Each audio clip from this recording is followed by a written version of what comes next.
Allah Subhanahu wa taala memberikan saudara-saudara semua kekayaan hati, kekayaan iman yang jauh di atas segala kekayaan dunia insyaallah. Sebenarnya saya nggak perlu ngomong banyak karena rumah ini udah jadi bukti.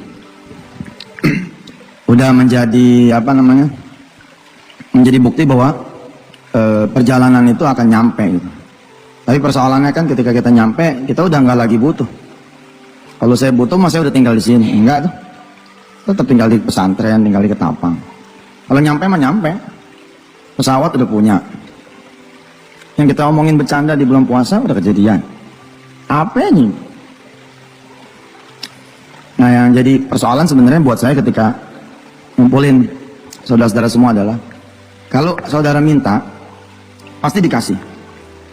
Yang menjadi persoalan kemudian adalah siap enggak? Minta yang agak siap nggak repot.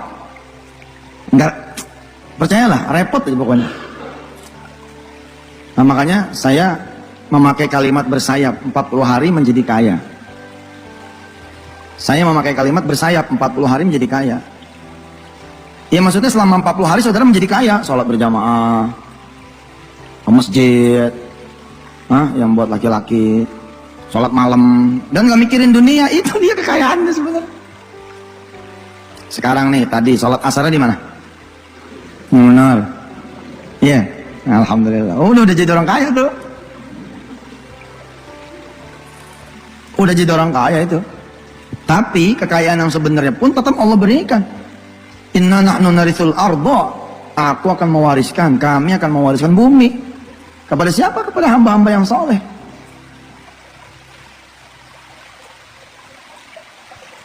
Banyak kemudian orang-orang terjebak pada mencari dunia. Padahal kuliah online 40 hari menjadi kaya adalah perjalanan mencari pemilik dunia. Kalau sudah dekat sama yang memiliki dunia, ya udah kaya betul deh. Rumah dengan segala isinya, mobil, kendaraan, jabatan, pangkat, kita akan tinggal. Lalu kita akan tinggal bersama yang memiliki rumah, pangkat, jabatan, Masya Allah. Nah, saudara yang dirahmati Allah, saya tidak menyarankan kepada Ustadz Nasrullah sampai jam segini. Nah, berarti kalau sampai jam segini, itu karena semata-mata Ustadz Nasrullah nungguin saya. Alhamdulillah, saya hanya menyarankan kepada Ustadz Nasrullah dan kawan-kawan, antar kawan-kawan datang dan suruh belajar. Belajar tuh, kuliah online 40 hari menjadi kaya. Supaya bisa kemudian menyambut Allah. Jam 3 kurang 10, asal tadi jam 3 kurang 3 di belah sono, jam 3 kurang 5 udah standby. Ya, udah nyambut Allah. Dari malam tidur udah niat mau bangun malam. Dari subuh udah niat mau sholat duha. Dari minggu udah niat puasa Senin. Dari Rebo udah niat puasa Kemis. Dari Kemis udah rindu malam Jumat. Saya sering tertawa gitu kalau ada orang-orang yang mengatakan begini, Ustaz, saya udah sholat malam nih, kok nggak kaya-kaya ya? Kita bacain tuh hadisnya, kita bukain kitabnya. Siapa orang yang bisa sholat 2 rakaat di malam hari, falahu khairum minat dunya wa ma fiha. Buat dia itu yang lebih baik daripada dunia dan isinya. Apalagi yang lebih baik? Kecuali kemudian seseorang bisa sholat malam, bisa sedekah.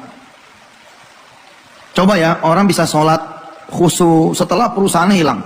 Artinya sholat khusyuknya dia itu senilai dengan perusahaan yang hilang. Betul nggak? Banyak orang yang kemudian udah tobat di ujung hidupnya. Berarti sholat di ujung hidupnya itu senilai dengan umur yang disia-siakannya. Apa nggak mahal tuh? Kalau saudara bisa dari sekarang sholatnya.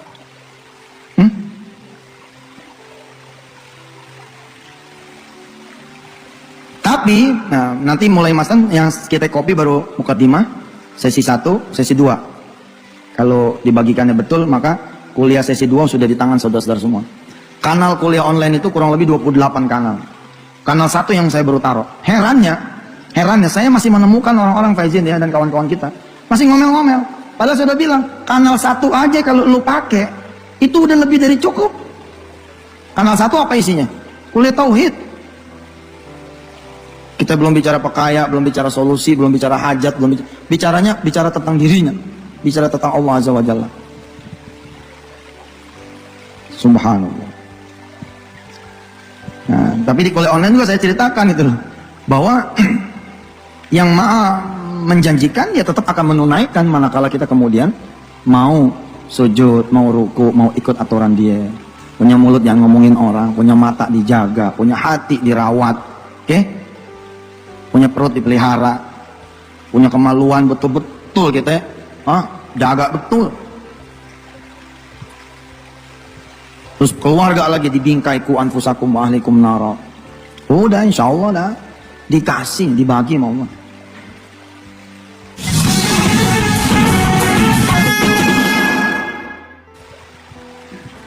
Asal muasal 40 hari menjadi kaya ini sebenarnya ente harus ganti baju, pasang jenggot yang begini, terus ke kebun jeruk.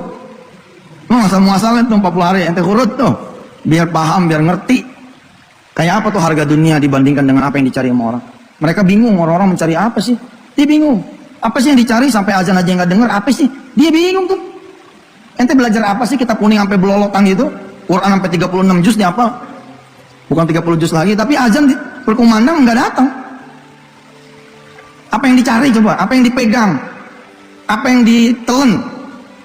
Nah, orang jemaah tablik yang ente pada suka nyinyirin, cuma dorak, masya Allah, dia nggak pernah ngegunjing, dia ledekin, diem aja, jalan aja terus. Ini pun ya kita bicaranya isi 40 hari menjadi kaya itu ilmu kita orang, tapi persoalannya dipakai nggak, makanya dibungtel. Siap-siap dulu deh, jangan langsung begini. Saya nggak demen tuh kalau ada orang gini, saat ini mau riado nih 40 hari, jangan dulu deh, ente siap-siap dulu.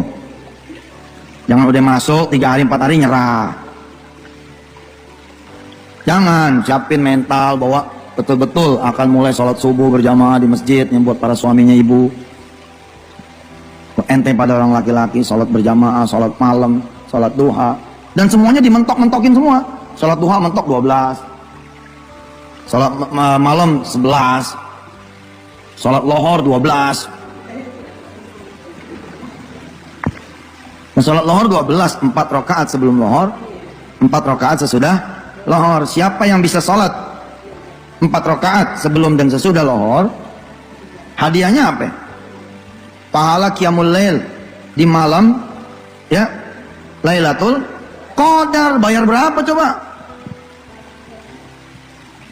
Sekarang untuk umroh Lailatul Qadar 80 juta.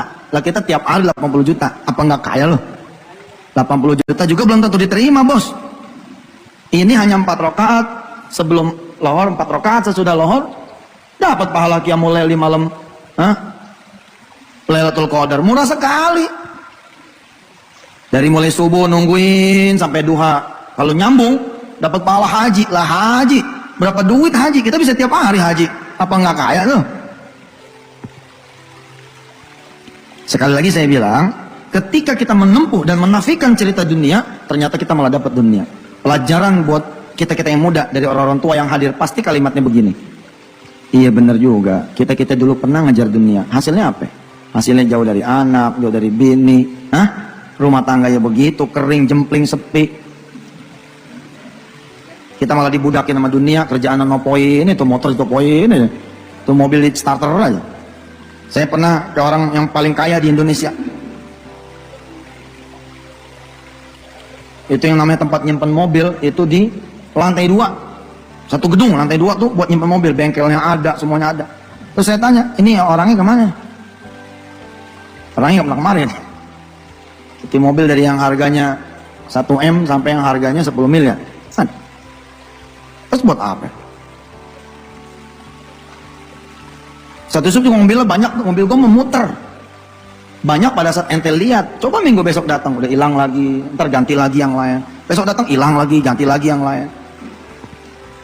Umar bin Khattab, ukuran Mercy udah S600, kudanya Umar itu ditawar sama orang-orang kafir tuh nggak kira-kira itu, nggak dibayar berapapun atau Umar nggak akan dijual. Tapi suatu saat Umar ketinggalan sholat asar, disebut ketinggalan tuh masih dapat tahiyat akhir pak.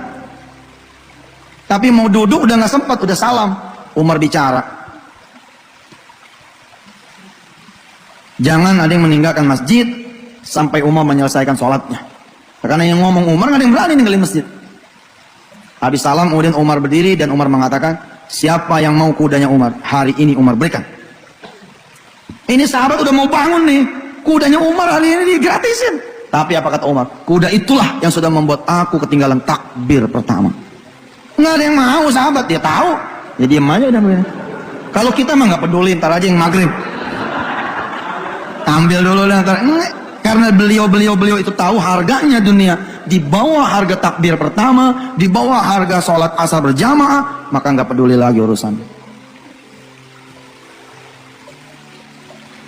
Masya Allah.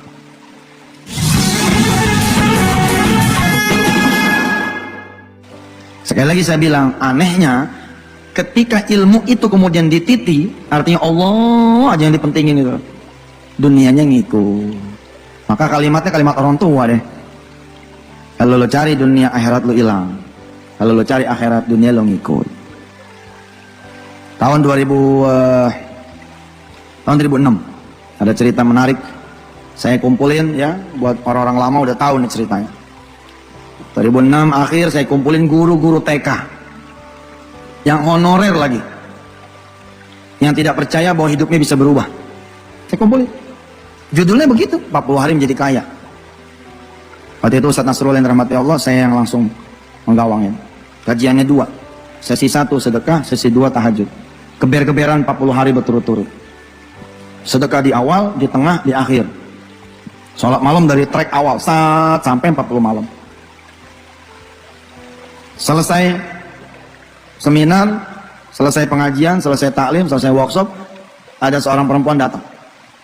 Ustaz yakin tuh kalau kita jalanin 40 malam berturut-turut sholat malam sama sedekah, kita punya nasib bakalan berubah? Saya bilang jangan 40 malam, semalam juga kalau serius mah Allah akan rubah hidupnya insya Allah. Baik ada Ustaz, saya mau jalanin. Terus kalau head bagaimana? Kalau head, kalau perempuan dihitung langsam. Umpama dia baru mulai 2 hari ya, kemudian head dihitung 3 hari, 4 hari sampai bersihnya berapa? Kalau malam ke-11 baru bersih, baru dia sholat lagi malam ke-12, yang mulai misalkan, ya udah dihitung 12 hari. Beda sama kita orang laki. Tapi dia nggak mau. Dia bilang, saya hitung 2 bulan aja dah. Supaya Paul benar-benar 40 sholat malam berturut-turut. Ya bagus. Terus sedekahnya bagaimana Ustaz? Ya sedekah yang benar. Sedekah yang benar gimana? Gaji saya pego. Nah kalau gaji pego kira-kira berapa sedekahnya? 15.000. Pego aja kurang kemana-mana. 150.000 nih kurang sekali. Tapi hebatnya nih si guru TK apa dia bilang? Untuk melengkapi tahajud saya sedekah 2 bulan berturut-turut saya punya gaji. 150.000 dikali 2, 300. Terus kita tanya sama dia, Mbak mau berubah bagaimana? Saya pengen berubah gajinya Pak Ustaz. Berapa yang mau dirubah? Dari 150 ke 500. Waktu itu saya bilang, situ mau sholat malam berturut-turut 2 bulan. Mau sedekah 2 bulan gaji, mintanya cuma 500. Itu namanya ngeledek Allah tuh. Kekecilan. Nggak apa-apa Ustaz, segitu aja. Udah 1 juta lah saya bilang. Jangan Pak Ustaz, gaji guru TK mah emang segitu. Udah 1 juta nggak apa-apa. Udah jangan Pak Ustaz. Saya bilang kenapa sih? Didoain 1 juta nggak mau? Nggak enak sama kepala TK-nya Pak Ustaz. Kepala TK-nya 4,5. Jadi kalau dia gajinya 1 juta ngelampauin kepala TK dia bilang. Ya sudah. Terus apa yang menurut Mbak yang Allah harus lakukan supaya Mbak berubah? Doakan saya supaya bisa jadi kepala TK di tempat yang lain. Sederhana. Dia jalanin itu. November tuh kejadiannya. Desember dia jalanin, Januari dia jalanin, datang nih Januari. Kamu mau apa dia bilang? Alhamdulillah Ustaz. Udah kita jalanin tuh 2 bulan. Gaji gue udah lewat tuh 2 bulan. Alhamdulillah. Nggak ada perubahan. Nggak ada perubahan. Gaji tetap pego. Kita bilang nggak mungkin. Nah kemarin situ nggak bangun malam udah pego, nggak sedekah udah pego, kenapa masih pego juga? Nggak mungkin. Dia ketawa. Dia buka tasnya, ada apa namanya? Surat undangan. Ustaz, mulai bulan Februari saya punya penghasilan jadi 3 juta. Gaji tetap pego, tapi penghasilan saya jadi 3 juta. Jadi totalnya 3.150.000. Oh ya, dari mana? pindah ke TK yang internasional, pindah ke TK yang orang-orang kaya? Enggak Ustaz, jawabannya di sini. Insya Allah bulan Februari saya nikah Ustaz. Saya nikahnya sama anak muda yang gajinya 3 juta. Jadi penghasilan saya mulai Februari nanti langsung berubah. Menjadi berapa? Menjadi 3 juta 150. 150 nya dari gaji dia, yang 3 juta dari suaminya tuh. Terus kita bilang, oh gitu. Terus gimana dengan kepala TK? Apa dia bilang? Allah ngasih TK-nya buat saya. Tahu kenapa? Karena Allah memberikan jodoh dia itu siapa? Anak yang punya TK. Ini subhanallah. Kun goniyan. Jadilah orang kaya. Tapi yang kaya apa? Yang siap. Lalu mendermakan lagi harta di jalan Allah.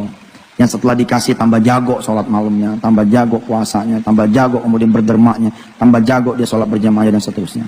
Ala kulli hal, Yusuf Mansur juga masih belajar. Saling ingat mengingatkan.